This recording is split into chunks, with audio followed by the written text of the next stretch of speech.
Hello, everybody, and welcome to our fourth and last session of the mentorship sessions program under the RE-EDUCO school contest. In this last mentorship session, we are going to see the customer part of the business model canvas. So let's go. So welcome to this last mentorship session. I want to thank you all for your participation in the previous session. And as we did, we are going to follow the common index that we have established for all these sessions. We are going to start with a brief recap of what we saw in the previous sessions, just to know or to refresh all these contents. After that, I will make a brief introduction about what we are going to see today. And then I will go deeply in the different concepts that we are going to see. That are all the points related to the customer and to the revenue streams in the business model canvas. So let's start with this session.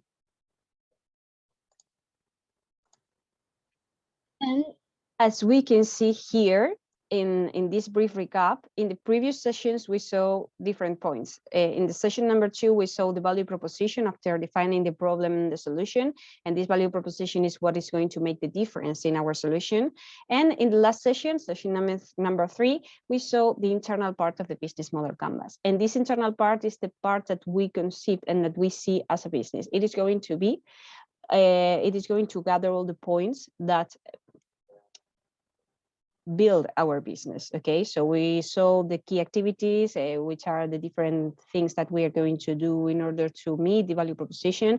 Also the key resources that represent the different things that we are going to need. It doesn't matter if they are material things or intellectual resources, or even things that are not material or human resources, and so that we are going to need to develop also our value proposition and the activities that we have defined. We saw also the key partners that we will need in the future, or in order to develop our solution, as we saw for example, a logistics partner or a marketing partner. And finally, we saw the cost structure that represented the cost proportion between the different activities that we were going to develop. For example, if we need a specific amount in order to develop the marketing activities, and a specific amount for the human resources, and a specific amount for material resources, and so, okay? So these were the points. If you don't remember a specific content, I recommend you to watch again, to rewatch the different sessions that we had in the past, because it is really interesting and really important for you to develop these points deeply in order to have to generate a good impact with your business model canvas presentation. Okay. And what are we going to see today? Well, today we are going to see the right part of the business model canvas, that is the external points. These are the points that our users are going to perceive, that are going to see from us. Okay, this is the definition of our business from an external point of view. So as you can see here, we are going to define the customer segments that are the market segments that we are going to address with our value proposition. Okay, so we have to keep in mind that maybe at this point with the value proposition we have defined this segment, but we have to give this segment a name and a surname. Okay, and then we are going to define the customer relationship and the channels. Okay, the channels that we are going to use in order to communicate with our customers, which are going to be the services that we are going to offer in order to create and develop this relationship, and the tools that we are going to develop in order to implement this communication in these relationships. And finally, we will see the revenue streams. That is the balance between the price that we have in mind, and that we want to charge to our customers, and the price that these customers are willing to pay for my solution. Okay, so we have to find this balance in order to be cost effective and to ensure that our business is going to be sustainable in time. Okay, so these are the points that we are going to see today. And now, starting from the customer segments, we have to define, as I've said, our target audience. Okay, we have to answer the question, who is my business targeted to? As I've said, maybe we have just defined this target group unconsciously during the previous phases, as when we define the value proposition, we have identified this end customer. So at this point, we have to define this and to describe this end customer in order to offer a better view of what we have in mind, okay? So let's start with a brief definition. Who is my target audience? A customer segment is a group of people, a group of users, or maybe a group of users, or maybe an organization or a group of organizations for whom our project has been defined and creates value, okay?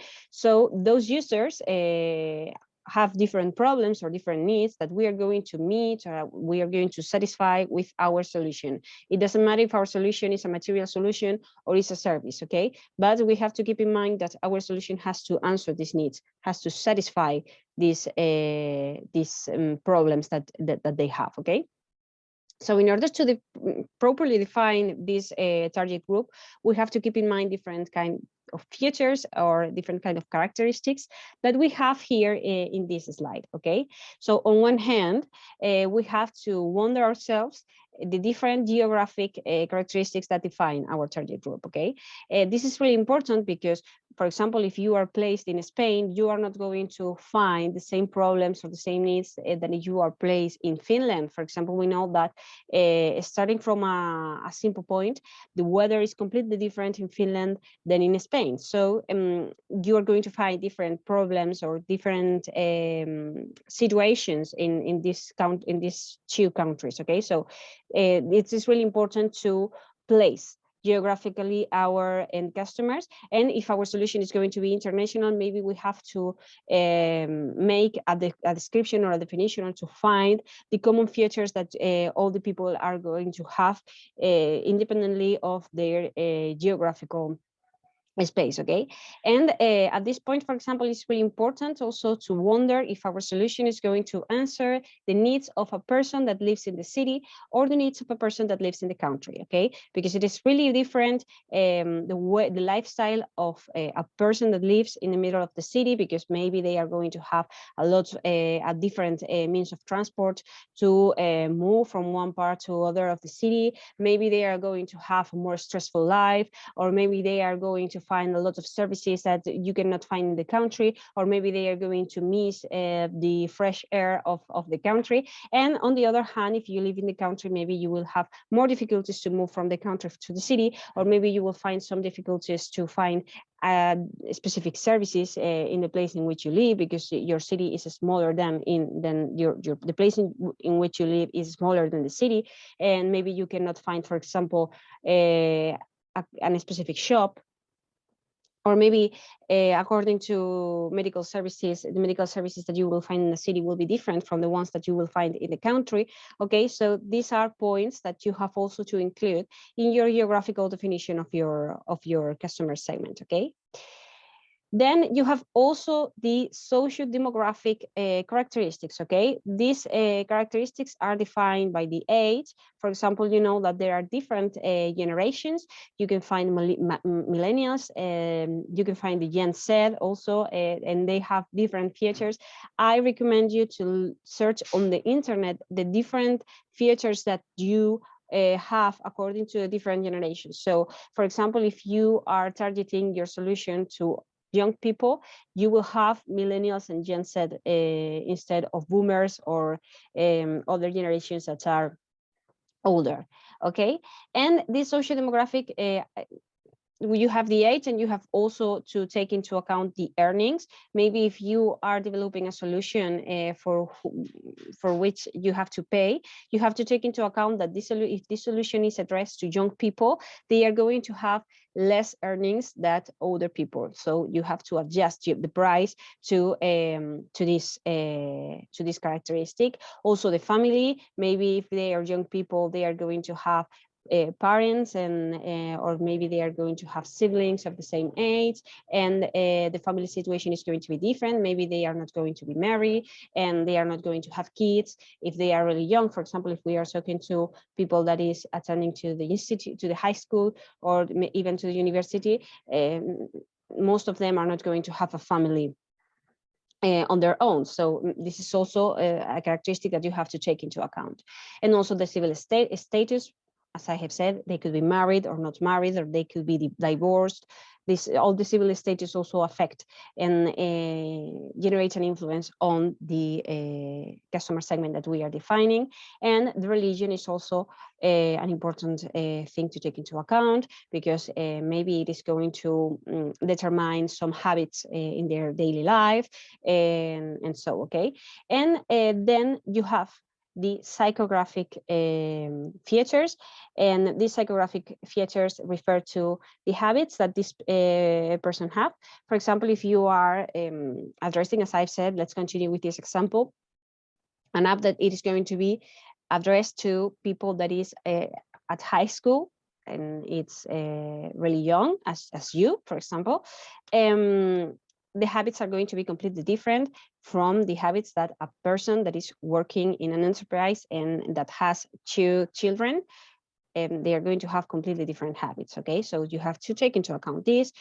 Also the attitude that they have in front of life. To define the attitude, I recommend you to take into account the age groups. For example, millennials are characterized by a specific behavior.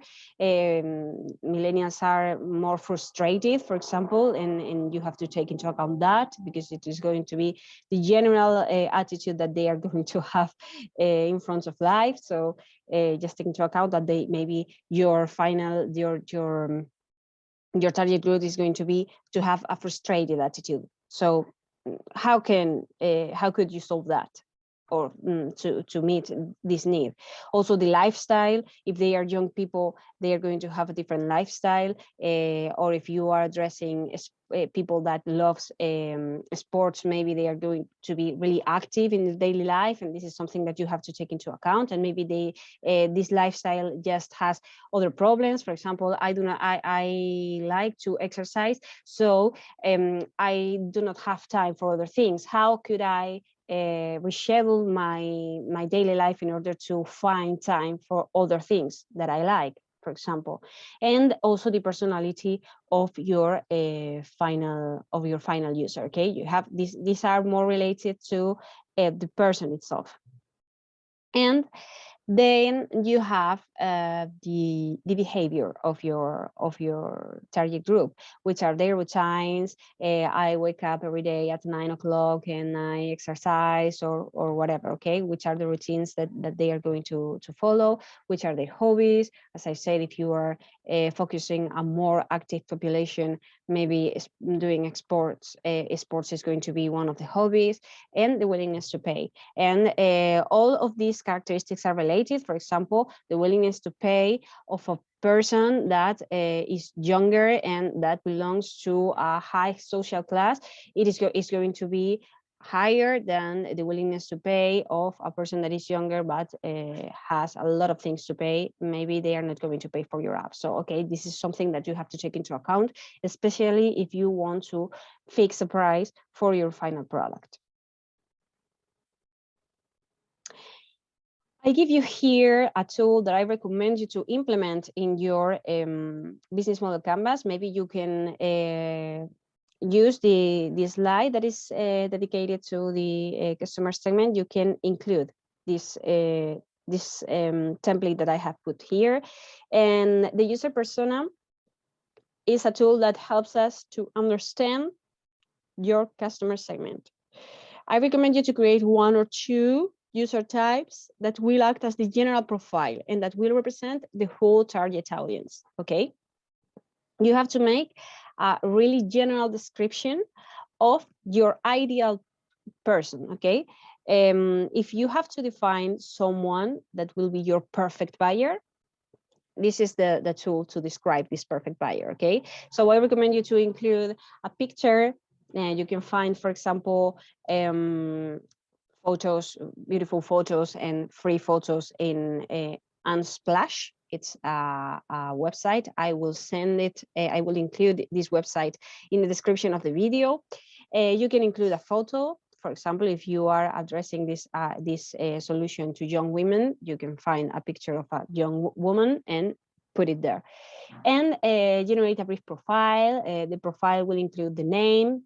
Just include a name that you like. For example, if your favorite name is Miranda, you can put that Miranda is going to be your user persona. Okay, the name of the person, the age of this person, the gender of this person, the job, just in order to have a general profile of this person. So let's continue with Miranda. So Miranda has a problem. You have to define the problem that Miranda has in order to show that your solution is going to answer this problem. The problem of Miranda could be exactly the same, but a little bit reformulated just to make it more personal than the one that you exposed in the point, the problem, okay?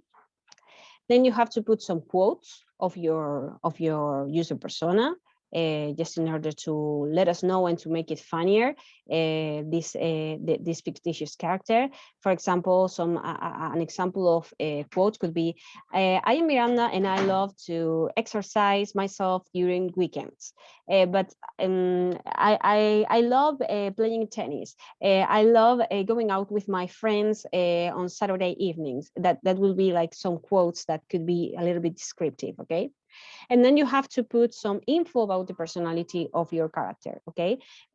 About their behavior. For example, you can list some points of the behavior of your character.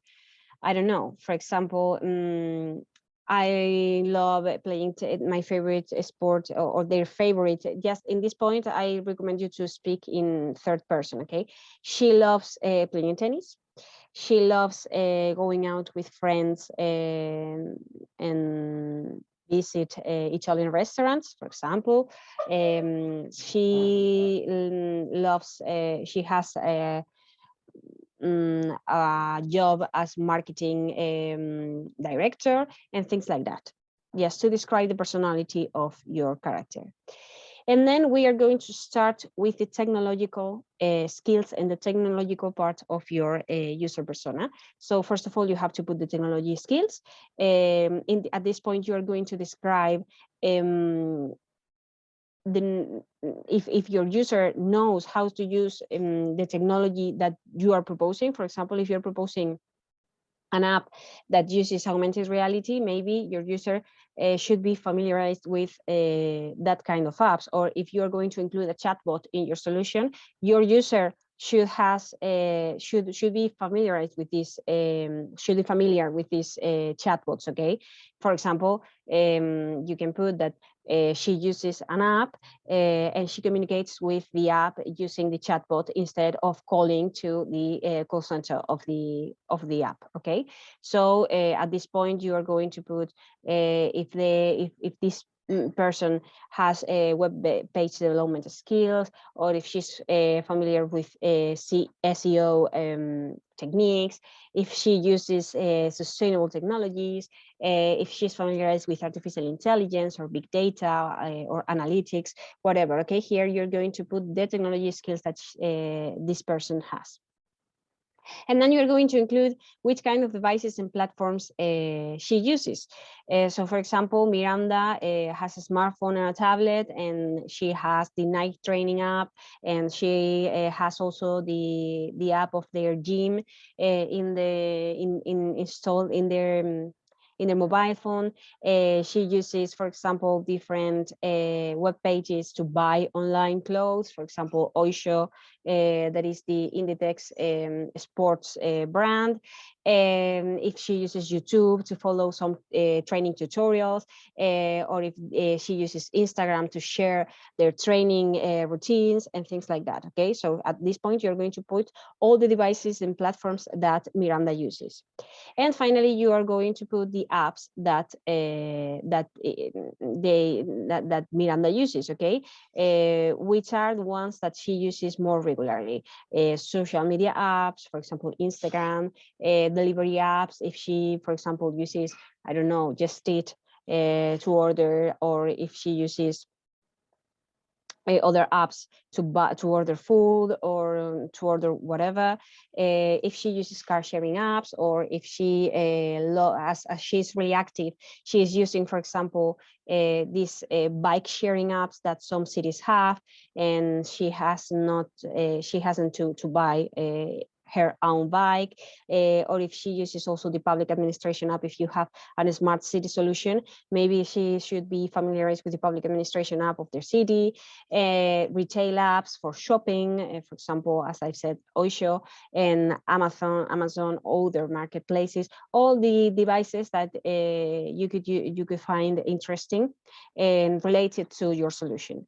And finally, you are going to expose the pains and gains. That is, what does our user expect from our app? For example, if she is a really active person, but she needs an app that helps her to organize their daily routines. Maybe you are going to put here, since I am a really active person, I need something, a device, an app that helps me to organize and to plan my week, because I do not have time for everything. Okay, so this could be like the pains and gains. I need this, and this pains and gains formulation, this sentence that you are going to include here, has to describe your solution in an indirect way. Okay, just in order to show that this person exactly is looking for what you are developing. Okay, and finally, you have to describe the relationship with your solution. Okay, so at this point, you have to explain how is going this user to interact with your solution. Okay, for example, this smart mobility app helps me in my everyday journey to the university from the outskirts of the city. This could be a great description of the relationship with my solution. So I recommend you to use this tool in order to define your customer segments. Okay, it is really visual, it is really dynamic, and it is even funny to develop this kind of template. Okay, and this kind of description of your user. Well, once we have defined our customer segment, we have to define the customer relationships that we are going to generate. Okay, so we have to take care of our customers, and at this point, we are going to see how are we going to take care of our customers with the different channels and the different relationships or different services that we are going to offer to our customer. Okay, so each kind of customer is going to need a specific relationship. Okay, and these relationships are also related to our value proposition and to our customer segment. Okay, everything is linked in this business model canvas. So we have to set all the relationships that we want to set, we want to establish, and we want to maintain with our customers. And we have to always keep in mind that these relationships should be sustainable and cost effective, because if we just develop wonderful relationships, but they are too expensive for our business model, we are not going to be sustainable, and we are not going to be capable to develop a promise that is not going to be fulfilled. Okay, we are going to make a promise that we are not going to be able to fulfill. So be realistic and set the relationships that we are capable to develop. Okay, so at this point, the tip that we give to you is to define the activities that your team is going to develop in order to attract and in order to maintain customers, always keeping in mind the cost effectiveness of your solution. Okay, the cost effectiveness of your solution. So here we have the definition. As always, the customer relationship describes the types of relationships that a company establishes within a specific market segment, okay? And these relationships can range from personal to automated relationships. That is, you can define a relationship in which you are face-to-face with your customer, or just talking at the phone or sending emails and so, or maybe you can develop an automated relationship, for example, a chatbot or a newsletter that you have programmed in order to send to your customers in a massive way. And these relationships have a deep influence on the overall customer experience, okay? This is also a tip: as much as we personalize the relationship, the better impression we are going to, and the better influence they are going to have in our final customers, okay? So here we have a list of the different kinds of relationships that we can generate. First of all, we have the personal assistance. This relationship is direct. It could be direct and indirect. The personal assistance, for example, could be in a physical point of selling point, okay? If you go to a store and a person that is working there just advises you, it's a direct relationship, okay? Then we have the dedicated personal assistance that is more individualized. For example, if you enter into a Louis Vuitton shop, you are going to have a really individualized and really personalized experience in which you are going to have a person that is going to advise during all the process, and that is going to be there with a smile helping you, because it is a luxury brand. And maybe this experience is not going to be as individualized in, for example, another low cost or fast fashion shop, in which you go inside the shop and maybe the people that is working there is really nice to you, but they are not going to be with you during all the process, okay? Then you have the self-service. I'm sure that you, all of you, have visited a supermarket in which you have different lanes and you have different places to pay, and then you have the self-service in which you just charge for your own products, put it all of them in your bag, pay all alone in front of this in front of the point of the selling point. You pay for the things that you have shopped, and then you go home, and nobody is with you during this process. Or even for example, in the self-service buffet, if you go into a restaurant, you have a table full of food, and then you put the food that you want on your dish, and you go to your table, and nobody is serving you the food directly, okay? So this could be a self-service example. Then you have automated services that are directly simulated. These automated services, I have said, could be a chatbot. For example, if you enter in a website, you have any doubt, and there's a small pop-up on one side of the web page, and in this pop-up you have a chat.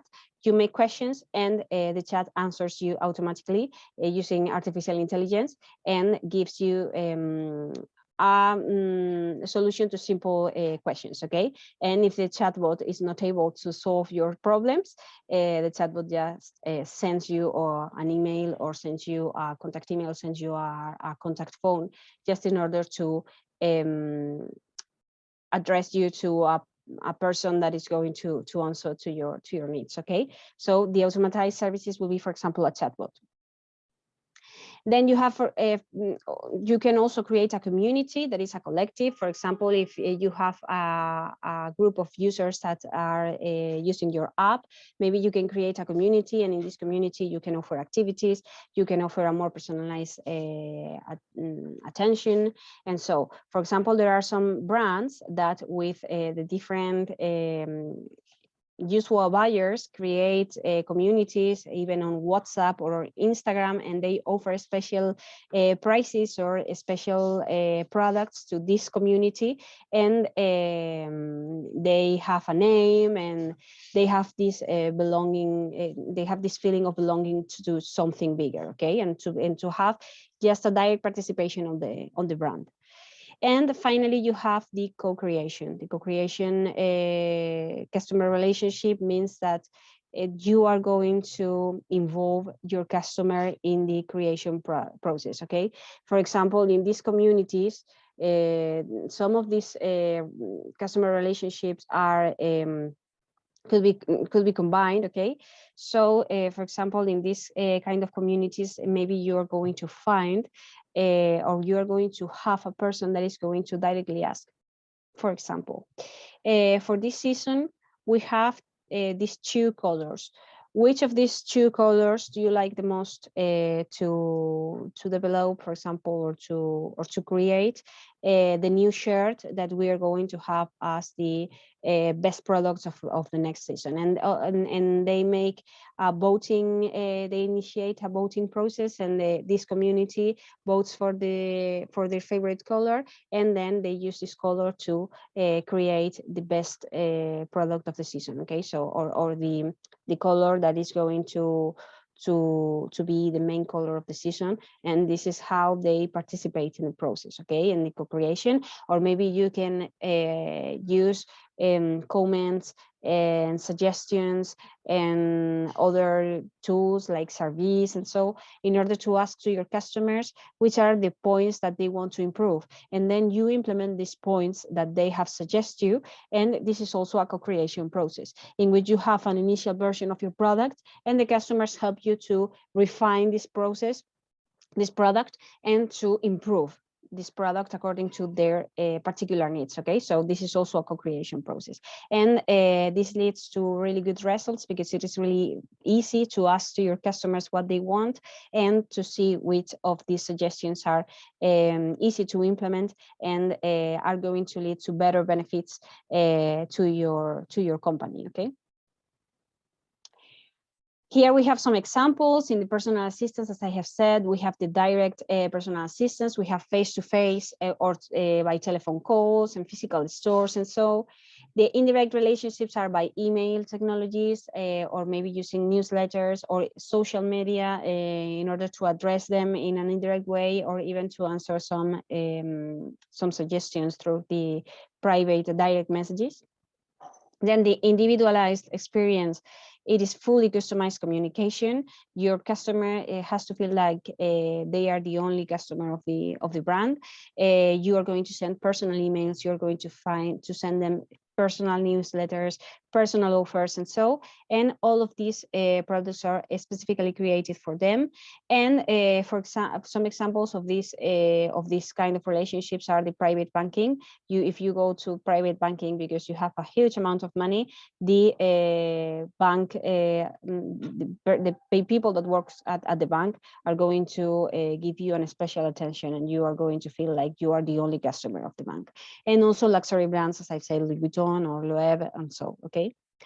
The automatized customer relationship, as I said, simulates the direct communication with an automated mechanism. Here, the maximum trend is being the artificial intelligence.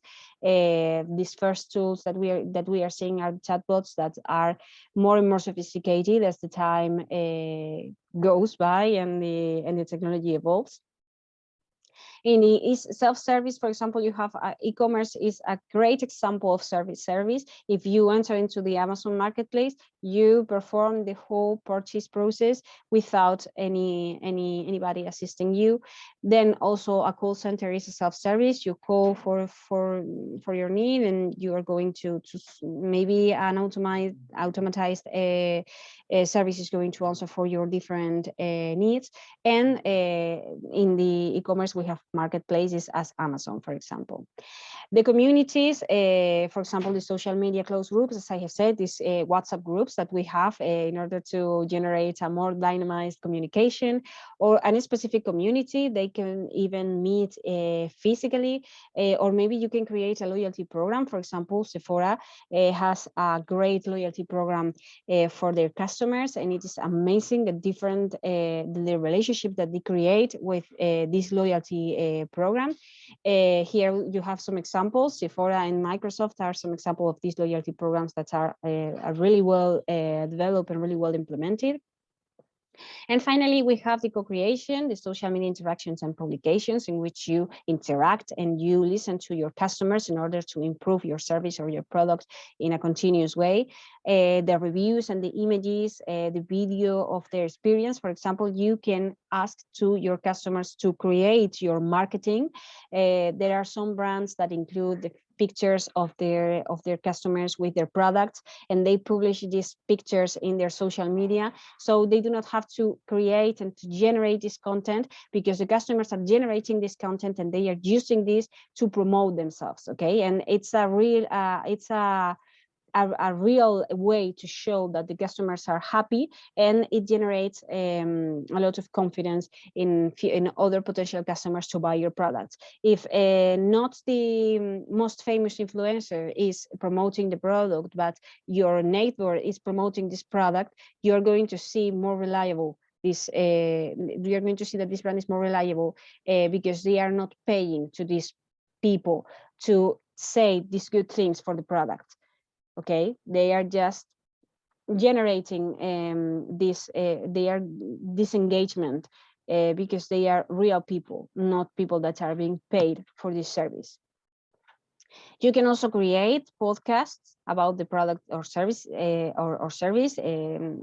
now podcast is a really used tool, so the podcasts are a modern way to also promote your product, and also to pay for influencers. For example, Nike is a brand that does this kind of co-creation strategies. And once we have defined the different relationships that we want to set with our customers, we have to define the channels that we are going to use to implement this customer relationship.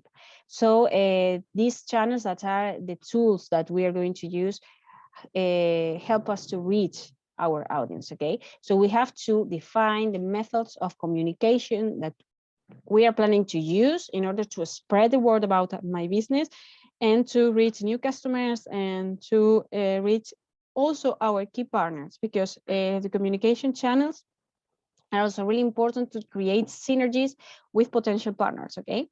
So for example, some examples are the social media, or the TV advertisement, or the door-to-door selling that is less common in some kind of solutions, but it exists, okay?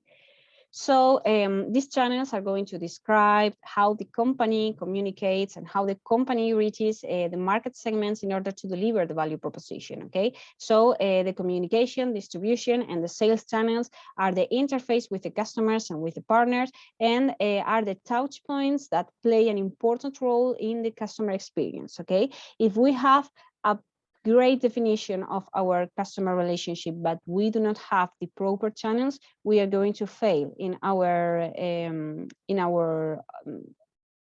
objectives, okay? We are not going to meet the objectives that we have set.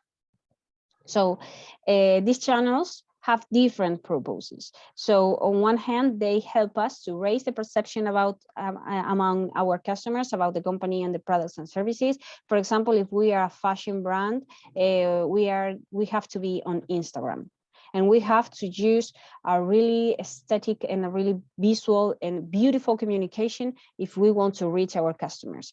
Maybe we have on our minds that we want to create a community with our customers, that we want to be a really close brand, and that we want to individualize the customer relationships, but our Instagram account is a total mess. So we are not going to communicate our values and our value proposition and our products. We are not going to promote our products in a proper way if we do not take care of our Instagram account, okay? This is an easy example of social media communication for a fashion brand.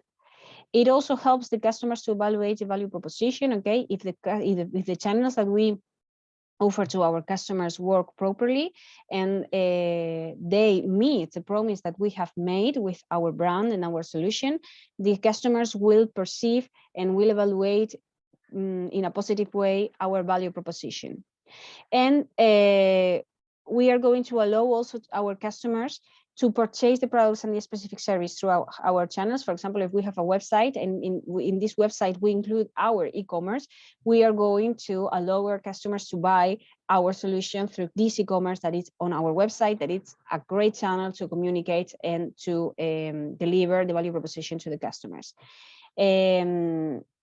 And it serves to deliver a value proposition to our customers, as I've said, and it also provides a post-sale support for customers, okay? Through the website, through the e-commerce, through the social media, or whatever, or through the phone calls, or the call center, or whatever, we are going to offer the different post-sale support. And the post-sale support is really important to keep the customers satisfied. Just imagine that I have both your service or your product, and I see that the service that you have sold or the product that you have sold to me, this does not meet the value proposition or does not meet the promise that you made me. Maybe this is because this specific service is not has something wrong, and I find that my product is not working properly. Okay, so I need this post-sale service in order to communicate to the brand or to the business that my product is not working properly, and I will talk to you. I will apologize for this, and I will help you to solve the problem, or I will send you a new version of the product that works properly, and I will keep my customer happy. This is a customer relationship. This is a channel. The post sale is a channel that the different channels that we offer this, that we are going to have to offer this post sale service. It is really important to solve all the problems and to keep our customers satisfied. Okay, I'm sure that you as customers have seen that a business or a company that offers you this post-sale service, you are going to prefer this brand against other that when you have any problem after buying the product, they say that they do not have nothing to do and goodbye. Okay, maybe I'm going to choose the one that is going to help me after buying the product. Okay. And here we have the classification of the different channels. This classification could be done in two ways. On one hand, we can make this classification based on the function of the channel. Okay, so we have communication channels, we have distribution channels, and we have sales channels. Okay, the communication channels are the one that helps us to communicate and to deliver the value proposition through these marketing strategies or to answering the customer requirements and whatever. So the communication channels are going to be, for example, the email. A newsletter is also communication. Social media, it's a great great tools to communicate. The call centers, the different blogs in which we are going to publish different news about our brand or different interesting articles, and also physical communication points. For example, a store. We are going to see that a physical store is a channel that covers these three kind of functions. Okay, because in the store you can communicate to your customer, but you are also distributing your products and you are also selling your products.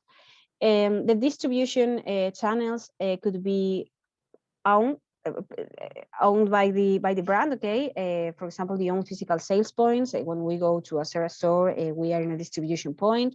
Or could be a third-party store, maybe a multi-brand store in which we can find, for example, mobile phones of different brands. If we go to a multi-brand mobile phone cell phone store, we are going to find, for example, Nokia. We are going to find iPhone. We are going to find Xiaomi or whatever. We are going to find different brands. This is a third-party store.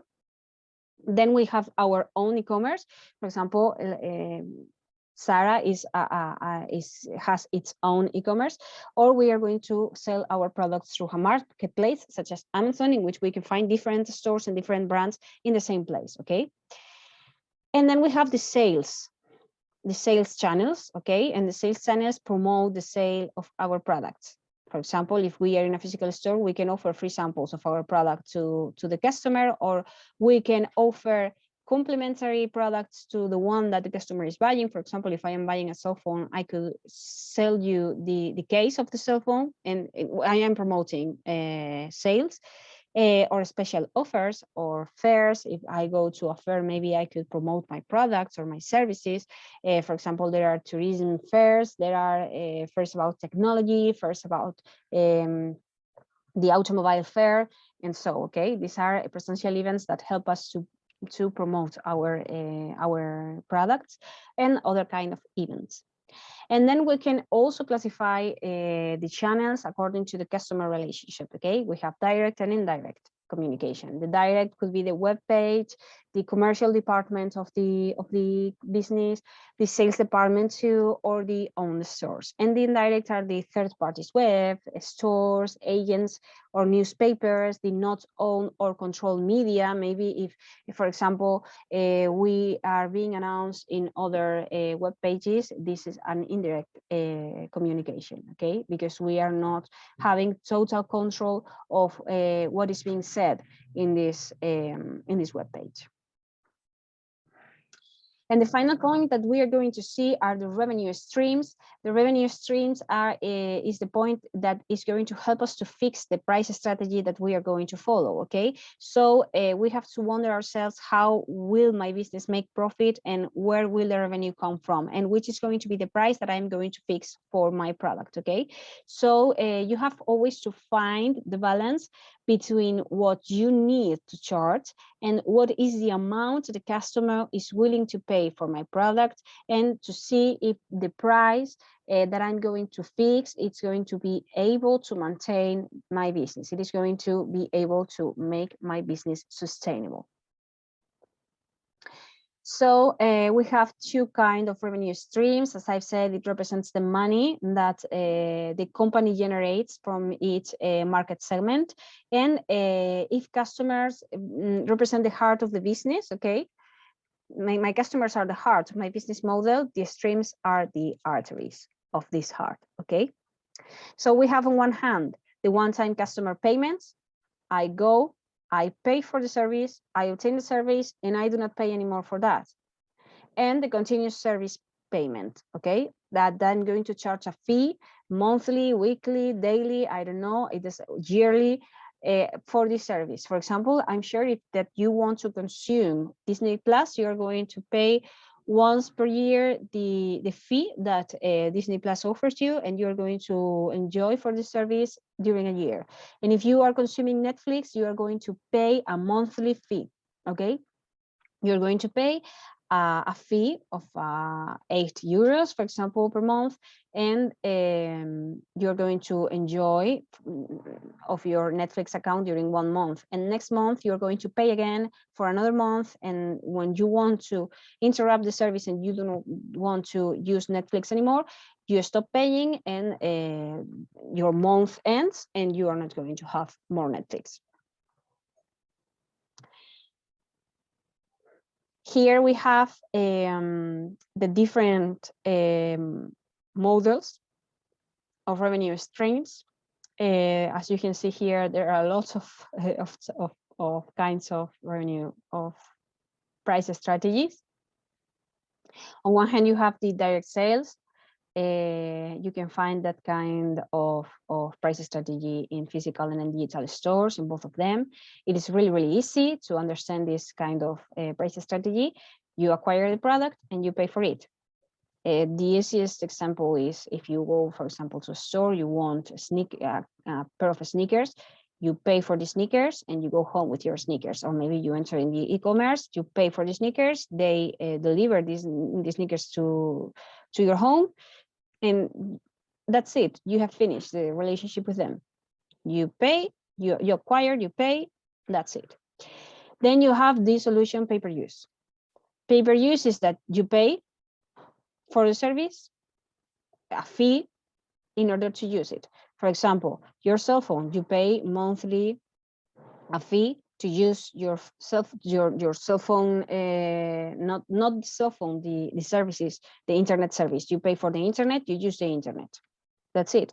When you do you want to stop to use this service? Okay, stop paying and you won't have the service anymore. That is that this means that you have available this service as long as you pay for it. But when you do not pay, you stop paying for it, you are not going to have the service available. It is completely different from the direct sales because you pay once and you can use this product forever. And in the pay-per-use, you pay for during a determined amount of, a specific amount of time that is covered by this fee, okay? And then you have the subscription. You pay for a subscription, for example, Netflix, Amazon, Prime, Disney Plus, Audible, you are paying for a subscription. You don't even have the service. You are paying to enter into their platforms and to have not only the service of watching series or whatever, but also the related services that are that go in the back of this subscription, okay? Then you have the commission. It is really similar to the pay-per-use, but it is not exactly the same. Then you have the commissions, okay? Commissions, it is a flow of income that is obtained by the intermediation that is made between entities. For example, if you want to buy a house, okay? You go to a real estate company, you ask for the different houses that they are selling at this point. They give you the service, they give you advice, they show you different houses, different flats, and in the end you have decided to buy a specific flat, okay? When you buy for this flat, there is an amount of money in the whole price that it is going to be directly to the real estate agency, okay? Because of the services. So they increase the final price of the product because in this increase, they include a part of the money that they are going to charge to you. But it is not charged on the final product directly. It is a part of the final price. I don't know if I have explained myself, but imagine that the house has a price of 200,000 euros, okay? 200,000 euros for this flat, and 20,000 euros are for the real estate agency, and 180,000 euros are going to the person that owns the flat, okay? Then you have the rental price strategy. This is also really common. For example, you live in a flat and you pay monthly for this flat, or you pay monthly for this office. You are paying for the use of something, but it's a physical thing, and you have not only you can enjoy not only of the flat, but you have also some duties attached to this rental fee that you are paying, okay? Because if you're living in a flat, you are paying for the use of the flat, but maybe you also have to pay for the different for the water, for the light, for the gas if you need it, for the internet. You have to pay if something happens in the flat, or if you want to change something, if you want to for example, I don't know, include a new feature in the house, you have to pay for it, okay? It's like you are the people that owns the flat, but with some restrictions, you are paying for it. Then you have the renting and the leasing. These two price strategies are similar to the rental one, but they are not exactly the same, okay? The best way to understand the renting is a car, okay? You are using a service or a product, and you are not performing the maintenance, okay? For example, you go to a place in which they sell cars, okay? You go there and you say that you want this car. They offer you to pay 300 euros per month, and you are going to have a car. But this car is going to be for you during a limited time, okay? You are going to pay 300 euros per month during 4 years, And after these 4 years, they are going to sit with you again and they are going to say, okay, do you want to continue with the renting? And you say, yes, I want to continue with the renting. Okay, give me the car and I will give you a new one. You are going to make like a renovation of the service each 4 years. And you are going to pay for the use of the car, and you're going to pay for, you are going to, you cannot use this car, drive this car more kilometers than the kilometers that you have agreed with the salesperson. But well, this is more complex than this is a complex concept. But the summary of the concept is that you go, you pay for the car, but if something happens with the car, they are going to make the maintenance of the car, and you don't have to pay for it because you are paying for the maintenance also. Okay, imagine that, I don't know, you have a crash and it is not your fault because you were, for example, stopped at a traffic light and suddenly someone hits you from behind, and and they crash you from behind, and you have an accident, and the car needs maintenance because the accident was not really, it was not a great crash. So you have some, the car is a little bit broken, but it works perfectly. You are okay. It has been a minor accident, and you go to the brand. Imagine that it's Volkswagen. I don't know.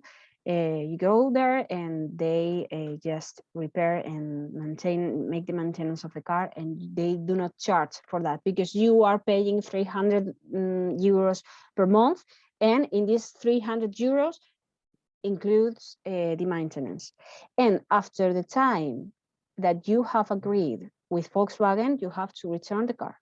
You cannot pay more and buy the car. No, you have a fee, you pay for the fee, you enjoy the car during 4 years, and after 4 years, you have to restart again the service. And this is the difference. This point is the difference with leasing.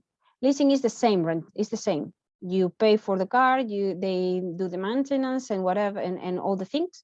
But when the contract ends, you can buy the item. That is, after 4 years, are you happy with your car? Yes. Do you want a new one? And you say, no, I want to buy this one. Okay. You have this option. You have the option to buy it and to be the one that is responsible of the car. And we are not going to help you anymore. Okay. You are not going to pay 300 per euros. You have paid for the car, and that's the end of the contract. Then we have the franchising price strategy. Okay, the franchising price strategy means that you charge for the permission of using your brand. For example, McDonald's has this model. Imagine that I want to open a restaurant, but I do not have any idea of how to do it. So I go to McDonald's, I make a contract with them, and they sell me, they make me pay, okay, for the use of the brand. And they are going to give me the brand because I'm going to open a restaurant, but this restaurant is going to be McDonald's, that is really famous, and it is shared that people is going to come to me to buy food because I do not have to do nothing. The brand is created, I am paying for using this brand, okay? And they are going to give me all the instructions to create the brand, they are going to tell me how I am going to buy the products, who are going to be my providers, how I am going to offer the product to the customer, the design of the whole restaurant. Okay, I'm going to have everything, and I have to pay for this permission of using this brand and all this methodology. But this is a franchise. I am the owner of the place, and I have to compromise and to commit that the whole execution of the different methodologies and processes is going to be done under the McDonald's brand. Okay. But the money that I earn is for me. It's not for McDonald's. It's for me. I will pay McDonald's charge this fee, but it will be a percentage of the earnings of the restaurant. I am going to earn money on my own. Thanks to, but I have to pay to McDonald's because they are helping me to earn money, okay? And finally, we have advertising, okay? I am going to charge the dissemination service to other companies. For example, Google Ads. I pay to Google in order to announce myself, to advertise myself. You enter into Google and you're going to see a lot of advertisings of a lot of brands, and Google is charging this promotion and is charging this service, okay? For example, YouTube does the same.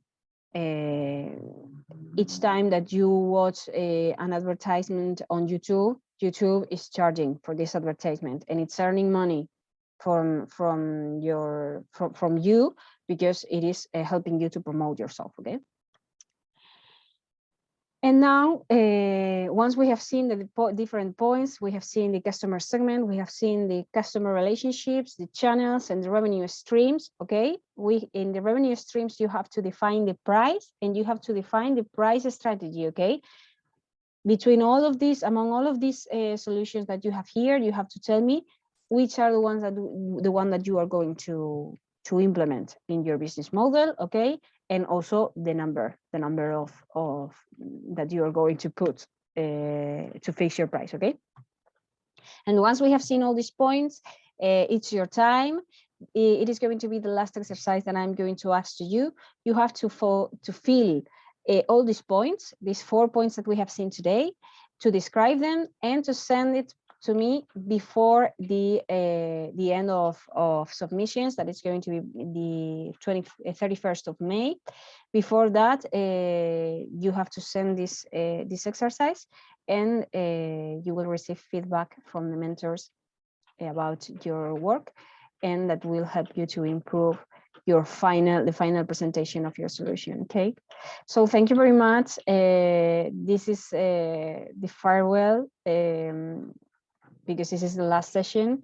It has been a pleasure to me to work with you. I hope that these videos have helped you in the development of your ideas, and you will have news from all the RE-EDUCO team when all the final ideas will have been selected. So thank you very much. It has been a pleasure, and I hope you enjoy the rest of your day, and I hope to see you in the next stage of this contest, because I'm sure that we are going to receive great ideas to be selected, and it is going to be really difficult for us to choose only 2 of them per country.